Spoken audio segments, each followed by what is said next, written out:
This is Lizzy Gross, who is the Art and Events Director of WREN, and I'm the Chair of the WREN Board of Directors. WREN is the Wadebridge Renewable Energy Network. We come from a smallish town in Cornwall, under 10,000 people.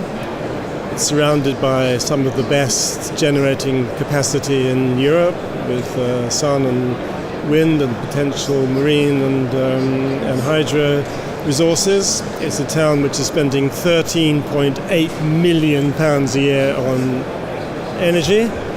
Somewhere near a quarter of the people in this town are genuinely concerned about the cost of heating themselves and would actually cut down on what they eat. There aren't enough jobs in the town for young folk who often have to leave and find employment elsewhere. So we're in this completely barking situation where we are so well resourced in terms of what we need, but all that money is just leaking out of the town. So our wish is just to turn the whole arrangement around. So rather than allow us to be dependent upon distant companies and arrangements that are almost entirely to our disbenefit and the disbenefit of the country and the planet and the climate, we would just like to get a grip on what is ours and run ourselves upon wiser sources of energy for the social, economic and environmental benefit of our town. So that's us. What is WREN? What is the Wadebridge Renewable Energy Network? It is one of those co-ops, as there's an increasing number of energy co-ops around the country. So it's an industrial provident society owned by its members. We have over 1,000 members who pay £1 for lifetime membership, and that is quite a high proportion of the population, but we won't be satisfied unless everybody in the town belongs, because then nothing can be done which doesn't have broad support. Well, there's two things. In terms of formal ownership, we are an industrial provident society, and as Stephen said, we're owned by our members. In a way, we don't have assets, we don't own stuff, but people have ownership over what we do. So he might be the chair of the board of directors, but actually every single one of the 1,046 members has just as much say, and their vote counts for just as much as does his or mine, even though we're on the board. In terms of engaging with our members and with the wider community, we do all sorts of things. We've held exhibitions in the town hall. We have a shop. We have what we call the energy shop, which is on the high street in Wadebridge, and anybody can drop in to find out what grants are currently available, to find out who's a good local trustworthy installer for something like PV or biomass, or maybe they're having trouble switching energy supplier, or they are in a crisis and we hope to have some knowledge of ways that we can help them. So basically people come to us with all kinds of energy questions.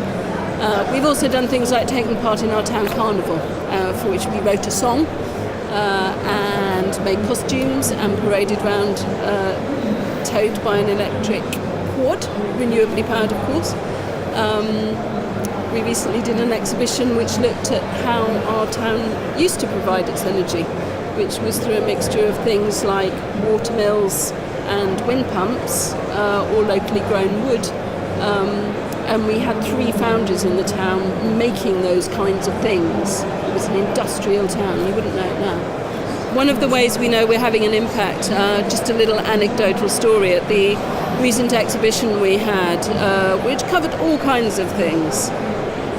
What Wadebridge used to do in the past, where our energy comes from now, where our £30 million energy spend goes to, and then presenting some options for the future, ideas we have, things we'd like to do, and which we ask people to vote on. One guy came up to me at the end and he said, "I didn't know you were interested in all this stuff. I thought you were just about wind turbines." So it's about engaging people with things that they're interested in and listening to them and finding out what is important. So how people respond, I think the most odd thing about the current situation in Britain is that these solutions are made to seem odd, when what is actually odd is depending upon distant, expensive, unpredictable and ultimately harmful sources of energy, when throughout most of the history of towns like ours, they were almost entirely self-reliant. So part of our purpose is to create an environment where people say, well, why wouldn't you do that? To make it, as it should be, completely uncontroversial and make it appear odd that we depend upon such dysfunctional arrangements. So part of our purpose is to, I don't know if we seem normal to you, but part of our purpose is to make the sorts of things we're talking about completely normal.